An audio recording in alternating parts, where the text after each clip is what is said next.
ద్రవ్యమును వస్త్రములను ఒలివ చెట్ల తోటలను ద్రాక్ష తోటలను గొర్రెలను ఎడ్లను దాసాదాసీలను సంపాదించుకున్నటకు ఇది సమయమా?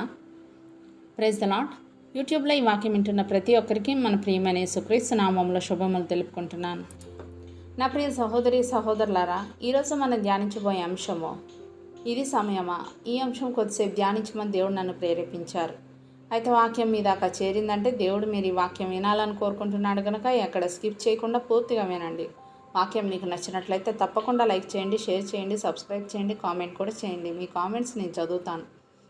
ఇంకా లైక్ చేయండి. మీరు లైక్ చేయడం ద్వారా వాక్యం నలుగురికి రీచ్ అవుతుంది, గమనించగలరు. ఇక మనం వాక్యంలోకి వెళ్ళిపోదాం. 2వ రాజుల గ్రంథం 5వ అధ్యాయం 26వ వచనం మనం గమనించినట్లయితే, ద్రవ్యమును వస్త్రములను ఒలివ చెట్ల తోటలను ద్రాక్ష తోటలను గొర్రెలను ఎడ్లను దాసాదాసీలను సంపాదించుకొనుటకు ఇది సమయమా. ఈ మాటలు ప్రవక్త అయిన ఎలీషా తన శిష్యుడైన గేహజీతో అంటున్నాడు. సిరియా సైన్యాధిపతి అయిన నయమాను ఆరోగ్యాన్ని పొంది దానికి కృతజ్ఞతగా ఇస్తానన్న కానుకలను ఎలీషా వద్దంటాడు. అయితే గేహజీ తన హృదయంలో వాటిని ఆశించి తన గురువుకు తెలియకుండా నయమాను రథాన్ని వెంబడించి అబద్ధమాడి తను ఆశించిన వాటిని అనగా దుస్తులు వెండిని పొందుకున్నాడు. ఎలీషా ప్రవక్తకు తెలియకుండా జాగ్రత్తగా దాచుకొని ఏమీ ఎరుగనట్టు వచ్చి ఎలీషా ముందు నిలబడ్డాడు. ఎలీషా ఎక్కడికి వెళ్ళావు అని అడిగినప్పుడు తను చేసిన పని తప్పు గనక సంకోచించకుండా అబద్ధమాడాడు. అయితే ఎలీషాకు నిజం తెలుసు కాబట్టి గేహజీని సూటిగా అడిగిన ప్రశ్న ఏంటంటే, ద్రవ్యమును వస్త్రములను సంపాదించుకున్నటకు ఇది సమయమా అని. తను ప్రవక్తతోనే ఉంటూ వెండి బంగారాల కంటే శ్రేష్టమైన మాటలు గేహజీ రోజు వింటూనే ఉన్నాడు. కానీ అతని హృదయం దేవుని వాక్యానికి చాలా దూరంగా ఉంది. మనం కూడా చిన్నప్పటి నుండి మందిరానికి వెళ్తుంటాం.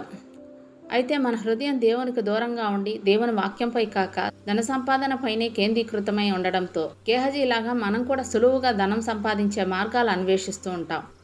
అనేక మంది దేవుని బిడ్డలని చెప్పబడే క్రైస్తవులు సైతం తాము చేసే ఉద్యోగాల్లో లంచాలు తీసుకుంటూ వ్యాపారాల్లో అక్రమంగా సంపాదిస్తూ ఉంటారు. దీనికి కారణం ధనాపేక్ష. గేహజీ ధనాపేక్ష కలిగి అక్రమంగా సంపాదించినట్లు క్రైస్తవులు కూడా ధనాపేక్ష కలిగి ఉండడం వల్ల వారి హృదయం దేవునికి దూరంగా ఉంటుంది.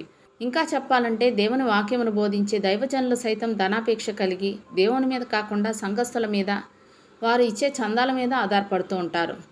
వారి దృష్టి దేవుని పని అయిన సువార్త ప్రకటించడం మీద కాకుండా అన్యజనులాగా ఆస్తులు కూడబెట్టుకోవడం మీద ఉంటుంది. అందుకే అనేక మంది దైవజనులు విలాసవంతమైన జీవితం జీవిస్తుంటారు. పెద్ద పెద్ద ఇళ్ళు కట్టించుకొని, కార్లు కొనుక్కొని, సూటు బుట్టు వేసుకొని అన్యజనులాగా ధనవంతులు అనిపించుకోవడానికి ఆశపడుతుంటారు. అందరికీ మాదిరిగా ఉండాల్సిన వారే అన్యజనుల్లా జీవిస్తే సంఘస్థులు కూడా వారిలాగే జీవిస్తారు కదా. యేసుక్రీస్తు 2వ రాకడ సమీపమైన తరుణంలో సర్వలోకమునకు వెళ్ళి సర్వ సృష్టికి సువార్తను ప్రకటించాల్సిన సమయంలో దేవుని వాక్యమును ప్రతి ఒక్కరికి బోధించాల్సిన క్రైస్తవులు, సంఘ కాపరులు, సువార్థికులు ధనమును సంపాదించుకోవడానికి ఇది సమయమా అని దేవుడు నిన్ను నన్ను అడుగుతున్నాడు. ధనాపేక్ష సమస్తమైన కీడులకు మూలము అని అపోస్తలుడైన పౌలు తిమోతికి రాసిన మొదటి పత్రిక 6వ అధ్యాయం 10వ వచనంలో చెప్పబడినట్లు సర్వ సృష్టికి వెళ్ళి సువార్తను ప్రకటించాల్సిన సమయంలో ధన సంపాదనలో, ఆస్తులు కూడబెట్టుకునే పనిలో నిమగ్నమైతే గేహజీలాగా మనం కూడా నయంగాని జబ్బులతో బాధపడాల్సి వస్తుంది.